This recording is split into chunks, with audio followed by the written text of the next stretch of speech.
Hello, everyone. Welcome to our first YouTube live session. And first of all, let me extend a warm welcome to all of you watching from our team here at Target Publications. Now, the goal of this YouTube live session is to tell you about the new changes that have come in our 10th standard syllabus that the government has inculcated in this new syllabus. So, I have with me here many talking points about different subjects and what are the changes. And I want to go through these changes with you because normally when we see new changes, we get scared, we get intimidated. So, slowly we will go through all the changes. And I hope that by the end of this session, you will feel better about the new syllabus and you will transition more easily into all the changes that have been told to us. So let me begin first by saying that this effort by the Education Board in making changes in this curriculum is absolutely appreciated by all of us here at Target, because what we are trying to do is to shift from a system where marks are important and exams are important into a system where learning is important. Now, we have always complained. We have heard everyone complain that the Indian education system doesn't focus on learning. And finally, here is our chance to do something better with our education, because this syllabus focuses on how much the student can understand the concepts. So, this is the biggest change, that the approach is changing, and maybe we don't have to by heart so many things anymore. Okay, so let's go slowly and see what are the changes in the different subjects. I'd like to start first with the subject maths. Now, the biggest change that is happening in the subject maths is that there is a portion on topics like shares and brokerage and even the recently introduced GST. Now, we have always seen that people say कि maths में जो भी पढ़ा वो कहीं भी काम नहीं आता. So this is a chance for us to finally make use of what we are learning. All these concepts are real life concepts, something that will be of use to you in your life when you grow up. So this is a welcome change. We have added shares, brokerage, and GST to our portion for the 10th standard maths syllabus.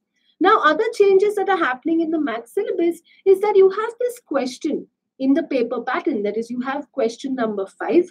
And in this question number 5, we will be asking you a 4-mark question which will be based on your syllabus but will be outside the textbook. Now, what does this mean? This is not an out of syllabus kind of question. It basically means कि हमें जो भी पढ़ाया गया है वो हमें समझना है, and we have to use that knowledge to understand this question जो textbook से नहीं होगा. But remember, it will still be based on our syllabus. Now, what is the point of doing this? What normally happens is that we learn the questions that we have in our textbook, we solve it millions of times, and then we just go solve these questions in our paper. But by doing this, we don't come to know whether the child has understood the question, whether the child has understood the concept. But agar apne concept samjha hai, so any question that will be posed to you, as long as it is based on the same concept, you should still be able to solve. And that is the reason this new question has been put on question 5, which will compulsorily be from outside the textbook. But again, I say it will still be based on your syllabus. Now, besides this, we also have question number 6. Now, normally question number 6 may you have 2 questions. There are 2 sub-questions. And what they have done now is that these 2 questions will be what we will call of a constructive nature. Now, what does constructive nature means? Like for example, आपको diagram आ सकता है, ये diagram के base पे आपको questions पूछे जा सकते हैं, या जब आप कंस्ट्रक्शन कर रहे हो, you will be given an incomplete construction and you will be asked to complete the construction. So these are sort of like activity-based questions where your effort into understanding the concept is important. Now, question 6 mein you have to solve one of 2 questions. They are of 3. It's a 3-mark question. And it will be based on this type of question, which we call as the constructive nature of the question. So these were some of the changes that we see in the maths syllabus.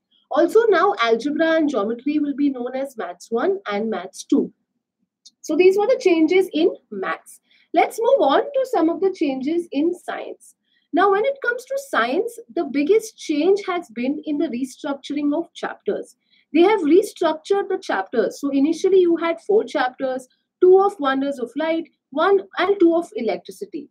Now what they have done is they have restructured these chapters and they have added 2 new concepts. like heat and gravitation. So पहले क्या था कि heat was in the 11th standard and gravitation was something you learned in 12th, but all of this has now been incorporated in your 10th, which is a welcome move because these concepts are slightly tricky and it might be easier for you to tackle these concepts in 11th and 12th if it was already introduced to you in the 10th standard.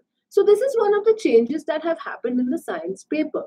But the biggest change that we have seen is that now there won't be a single science paper. There are going to be two science papers. You're going to have a science paper 1 and science paper 2.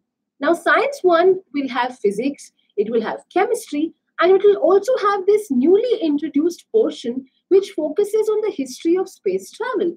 Now, this is filled with a lot of interesting information that is relevant to today's time. And this is a great change that we see in our Science 1 paper.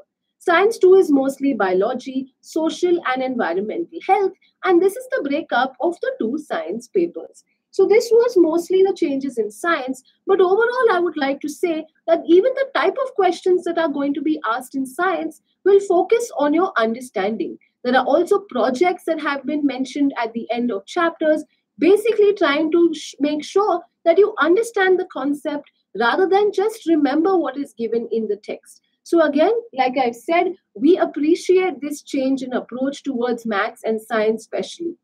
Also, we have to remember that maths and science now are including a portion of weightage on the 9th standard portion. That is, now there's going to be a certain weightage on your marks of the 9th standard. And this is amazing because that means they're also placing importance on how much you have learned in your 9th standard.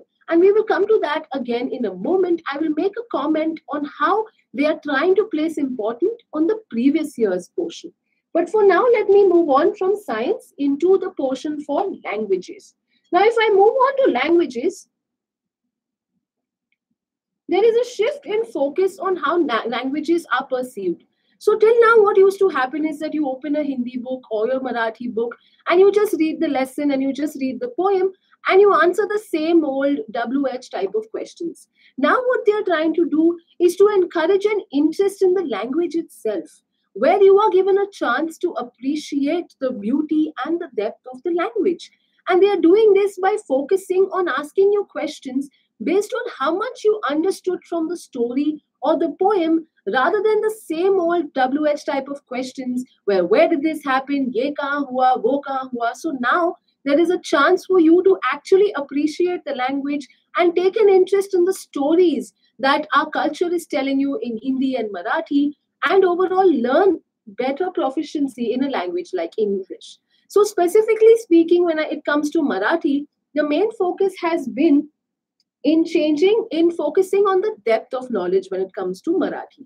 In Hindi, there has been a change in the sense that they have added two parts of tenses. And when it comes to English, we are now focusing a little bit more on grammar. All these things help you to understand the languages better. Now, overall, all the languages are now going to be a 100-mark paper as opposed to the 80-mark paper that you knew previously. So now languages are all a 100-mark paper that you have to attempt. Now, again, this is a wonderful idea because this focuses on helping children learn the language and understand the richness of the language rather than focus on the nitty-gritties of what the context is trying to tell you. Okay, so these were the changes in languages, which is basically that we are trying to make the goal that the student should appreciate the language. Now, if I move on from languages to social sciences, now social sciences are seeing a massive change in their approach. Basically, when we look at history, now previously when we saw what was history, it was basically a recounting of chronological events that this happened at this time and this place and this date. And normally students had a hard time relating to why we have to learn all this. But now at least we have a fresher approach where history now is going to be a connection between the music and the culture and the arts of people and the events that took place. So what they have done now is to try to tell you how the culture of the world is affected by the historical events that happened.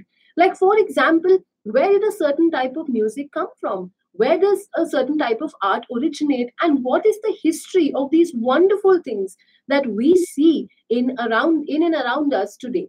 So this is a welcome change in the way we look at history. We will try to understand what is the place of these things in our historical perspective. When it comes to geography, they have changed the approach to geography into a more comparative approach. So basically, instead of saying कि India में ये सारे crops grow होते हैं and this is the population and this is the weather, we are now basically having a comparative study. That is, for example, we compare the Indian subcontinent to the country of Brazil and try to tell you why certain crops are growing in India and not in Brazil, and why some can grow only in Brazil and not in India. How does that influence the people living inside, their customs and their traditions? And this is a much more fresh approach because it gets you interested and helps you to relate as to why your country has this cultural scenario that it does. Okay, so these were the major changes that we see in social sciences. Now, these were the changes that we have as a team at Target Publications gone through extensively in the new syllabus. So, as a conclusion, I would like to tell you that since there are a large number of changes, we ourselves have sat down and researched over these changes and tried to come up with the best methods and techniques to help you to ease into this new syllabus. Now, usually a lot of changes are scary and they are intimidating because normally, if the syllabus is the same, we can go back and look at the previous year's question papers and we have a backup system. When something is new, it does seem scary, but don't worry, we have done the hard work for you. We have gone through the changes that the new syllabus has incorporated.